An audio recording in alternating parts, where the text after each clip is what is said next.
All right. It is Saturday morning, 8 a.m. Eastern. And audience, you need to know that Mark Hunter beats me every single week into this podcast. And it's very important to him because he comments on it every single week.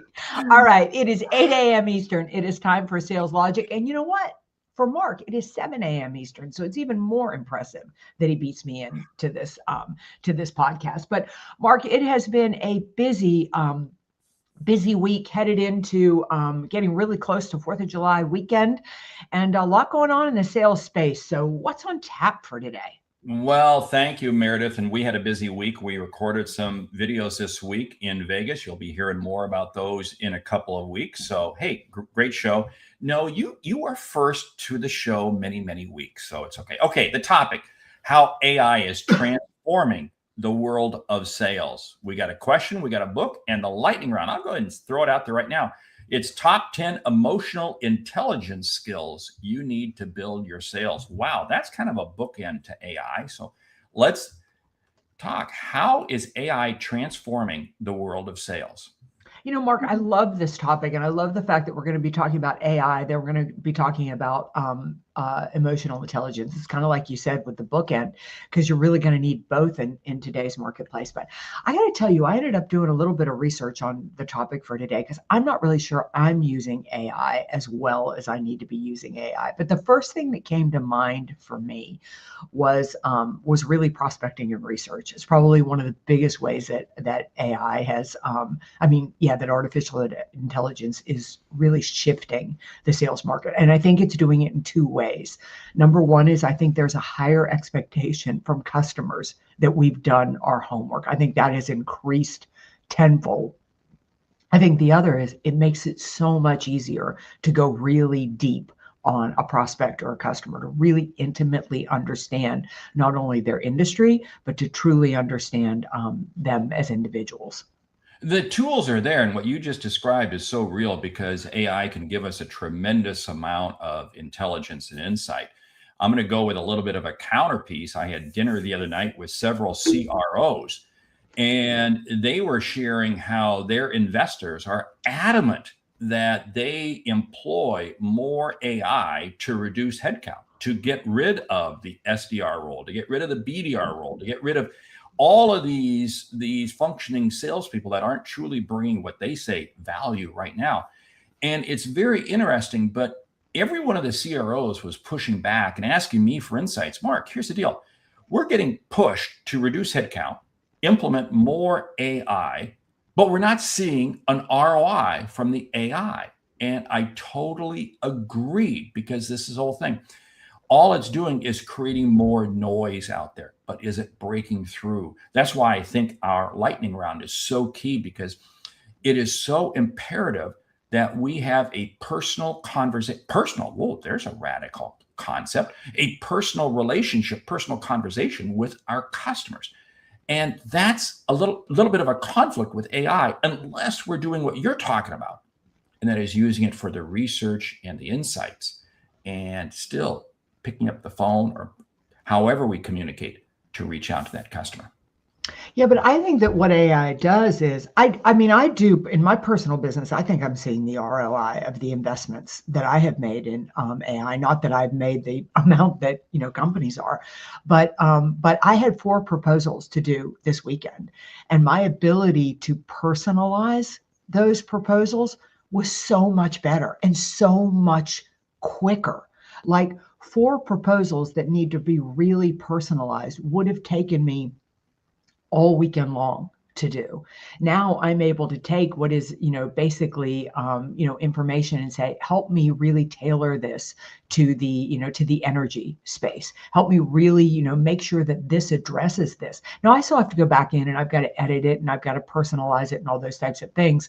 But the speed at which it has given me to provide what I think is a far better proposal for my client, and I really want to emphasize that it doesn't take me out of it. Like it educated me so that when I get on the platform and deliver, I'm going to deliver so much better a presentation.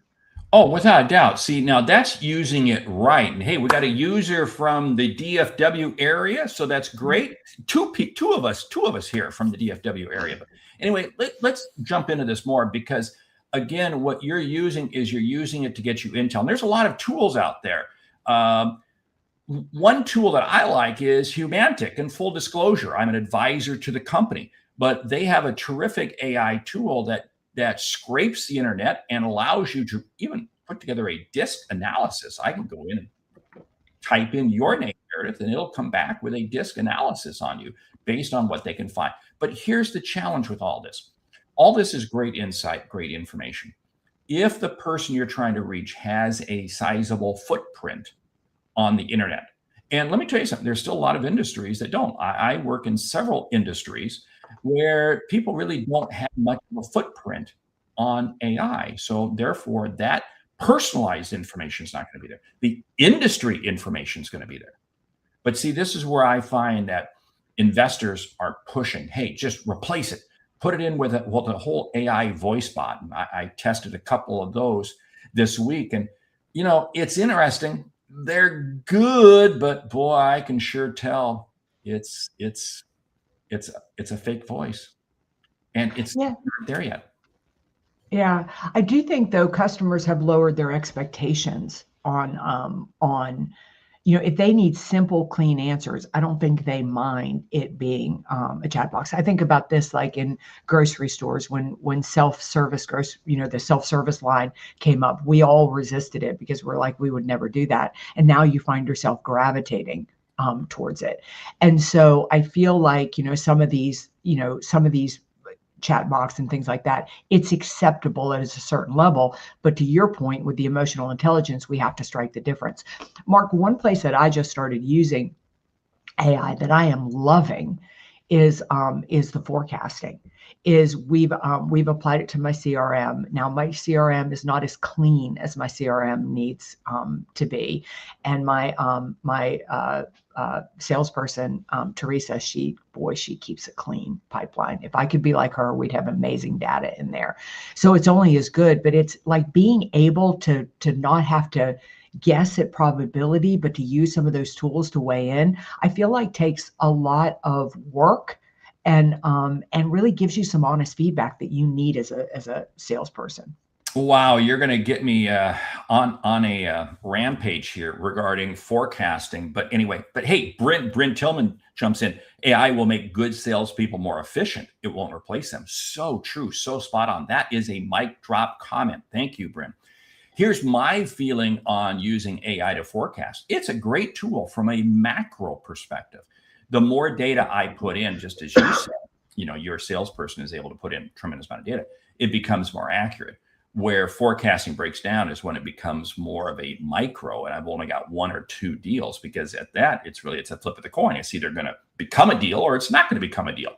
But let's back up the bus here, because AI is giving us a lot of insight. But here's the whole thing, and I'm still going to go back, and I've been saying this from the beginning. AI is a starting tool. It's not a finishing tool. In other words, like you said, you use it to help you get researched, but you still have to go in and personalize it. You still have to go in and put that. The person who takes AI and uses it to write the email completely and send it out, they are doing themselves a huge disservice, because that is going to scream loud. You can tell when you get an email that's AI generated, without a doubt. Yeah, I would agree with that. I think, but I do think that it's, let's do this. I don't want to get any further. What's the question from the audience? Yeah, well, the question builds on it, because it says, I think a valuable podcast would be to address how salespeople are utilizing AI, and perhaps how the SDR role is being automated with so many AI agent tools. That's exactly what we're talking to us. That came to us by way of an email a week ago. Yeah. See, and I think people who are naturally really, really great salespeople, they're not naturally really great content writers, right? Like they're not great email writers. They're not great blog writers. They're not all those things that you need to, you need an idea to shoot a video to create your brand awareness. And I think putting all of that into these tools and saying, look, I need to write an email to a customer, to a prospect. I really, they ghosted me. What are your ideas on the best way to get their attention? And put that in there. And I don't know about you, but I find myself having conversations with AI, which may be a whole nother show about therapy. But I'll be like, they'll spit something back to me and I'll be like, no, I don't really like that. You didn't really nail the point, this or that. And then I can take it and personalize it from there. I cannot tell you how much time that saves me, but also the fact that I don't need an extra employee to basically help me out with that. The amount that I am able to do. So I see the role changing dramatically. I also feel like adoption rates are going through the roof. A year ago, if I talked to people, how many sales professionals I worked with that were using a tool, I still have an industry or two where they're not allowed. And I'm just like, oh my gosh, you're going to be so far behind. Oh, I think without a doubt, more people are using it, and that's good. Yes, somebody jumps in and says Humantic is awesome for net new prospecting, right? And it is. And these are some of the tools that we have to be on the lookout for. And there's dozens and dozens of tools out there that are going to help. Here's the key thing that you have to think about, though. What are you using it for? And one of the things that you use, and it's how I use it, I've got a chat bot, or however you want to call it, agent. I've got tons of topics in there, and I go back and I go, let's take a look at that one again. Let's update that. And it's giving me a tremendous amount of industry. Is it replacing my phone calls? Is it replacing my emails? No. But here's where I think we're going to get into trouble. Just as adoption rate, like you said, self-service at the grocery store. You're right. Go back probably before a lot of people were born. There were no such thing as ATMs. So what's an ATM? Nobody goes to an ATM anymore anyway. But such things as you had to call a phone number to make an airline reservation. Yeah, that's all become automated, and we appreciate it. So this machine is moving forward. SDR roles are going to become much more minimized. Here's a risk that I see, and this comes up in every CRO conversation I have. The problem is, if we do away with SDRs, who's going to train the account executives? How are we going to find, because SDR roles create the next level AEs for those that really pass muster and move up. So the SDR role is critical. We got to keep it around in some degree, but it's going to be vastly diminished over what it was 5 years ago. Yeah, and I think just like any time you go through a transformation, it's just time to evolve the role. I mean, I think one of the biggest ways that SDRs need to change is they really need to become, for lack of a better way to put it, I'm going to call them a signal interpreter. I mean, they're going to notice when the things that AI can't do, or I don't know that much about AI, but I feel like understanding when, the SDR is talking to the customer more than the salesperson is talking to the customer. So if you notice a shift, if you see a change, if there's an indicator that a new buying opportunity is happening, or the customer is at risk of leaving, I mean, there's so much value in that. Holding on to one customer, selling 3 products will more than pay for that position. So I think what you need to be doing is really thinking about, as an organization, how are we using AI and how does that transform, the role? It's made me really think about, do I need to ask my executive assistant to do this, or can I do it? Is it the highest and best use of her time? With my sales professional, I don't want her creating lists. I don't want her doing any of that. I want her client facing as much as she can be client facing. So how can I use these AI tools to do that? So you've got to think through. Don't eliminate the SDR role. Think about how you evolve it. A concept that came up, I don't know, probably 8 or 10 years ago, buying signals. We needed, intent signals, and HubSpot was very big on that. And Salesforce came out with Trailblazer and all these things. This is just the next evolution of it. It is just the next evolution. And you've got to find, so this is what I'm going to challenge any organization with. You've got to go out there and you've got to experiment with what tools are out there. You got to try them. You got to test them. Not all tools are going to work. Not all tools are going to stay in business. I mean, I've seen so many tools come along that don't sustain funding, and they simply go away. But here's the whole thing.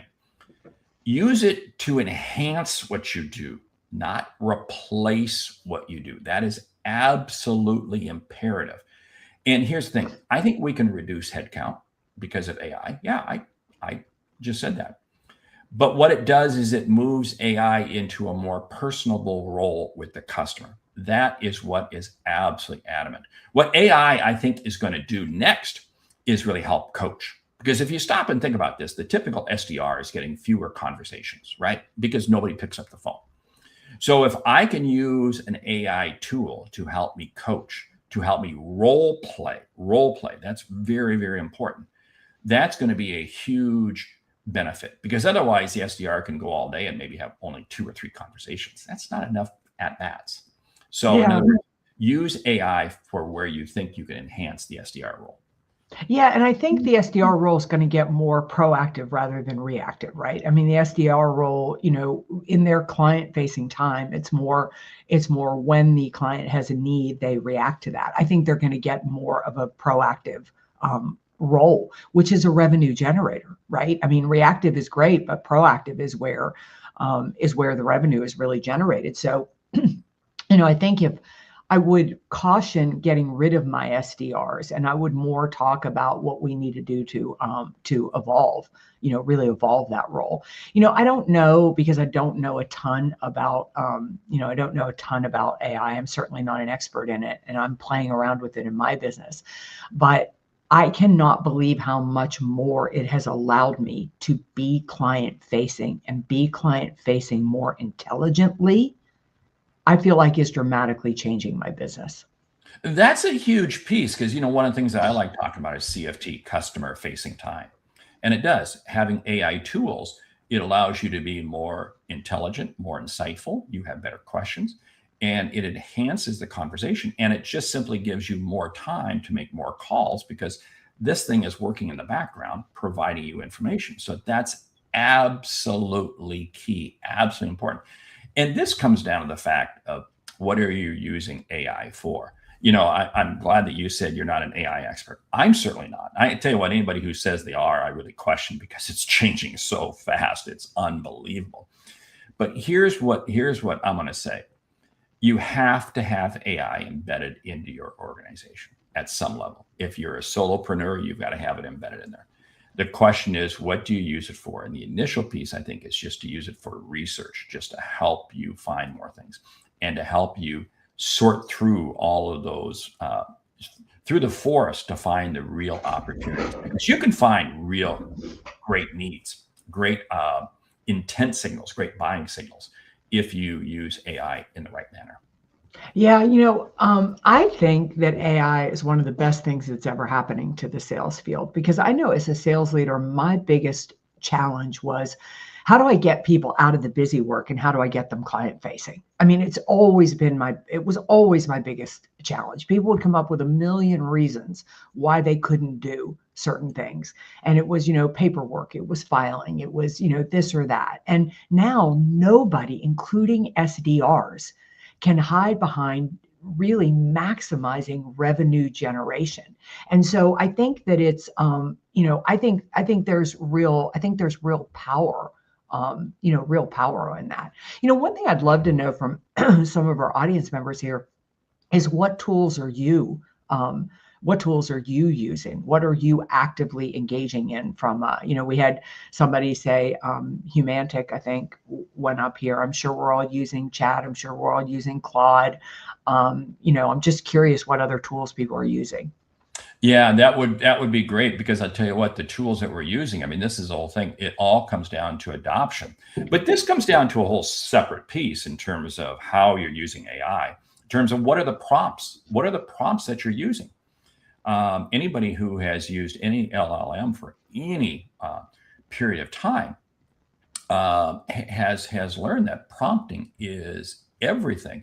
I love what Adam is jumping in with, that. Yeah, while AI can make people more efficient, it also amplifies bad selling, garbage in, garbage out. I think this is a mic drop moment, Right? Adam. I mean, what a brilliant comment. You are so right. It is going to shine the light on whether you are good at this or not good at it.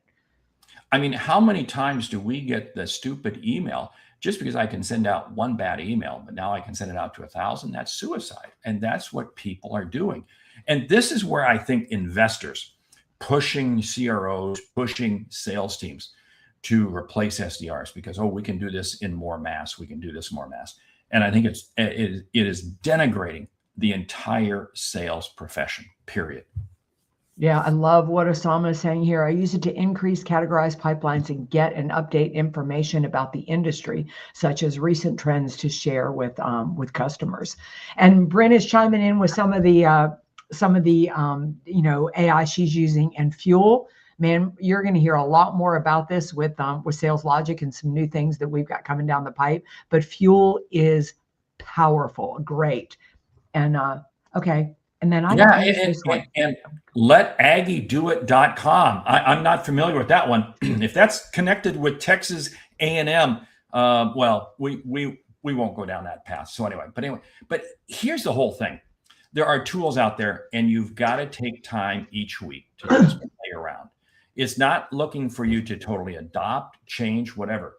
And be careful of the shiny object, because you do got to validate. And remember, AI is still a starting tool. It's not a finishing tool. Hey, wow, time is ripping past. We got to get to the book. The book is from our good friends who is an AI expert. Yeah. For its sakes, it's AI Mind Shift. It's a great book. Came out in November. Still very, very relevant out there. Yeah. You do laugh though. You do wonder. You think, how long will it be relevant though? Because AI is changing so fast. But if you're new to AI, if you want to learn a little bit more about it, Ford is really a great expert to follow, and his book is a great read. Yes. Ready for the lightning round? I do. Top 10 emotional intelligence skills you need to build your sales. Number one is self-awareness. You need to really be clear on what your strengths are, what your weaknesses are, and how your emotions run. Love it. Listen to understand, not to respond. Yeah, I think number three, I'm going to say motivation. Like, what's your internal drive? How about curiosity on steroids? Be that 4-year-old kid that asks questions on everything. Yeah, I think number five is empathy. You need to be able to really feel what your customer, your client is feeling. It's just a brutal honesty with yourself and in every form of communication that you have with customers. Yeah, I said self-awareness. You need to have social awareness. You need to be able to adjust your style to better connect and better read the room and read others. Wow, I'm gonna build on that, and that's accept silent moments. Accept times when there's no conversation happening. Accept it. Yeah, I think communication is your ability to connect and communicate with people. Ooh, I like that. Hey, make it never about yourself. Make it always about the other person. Yeah, I'll say number nine is to never stop learning.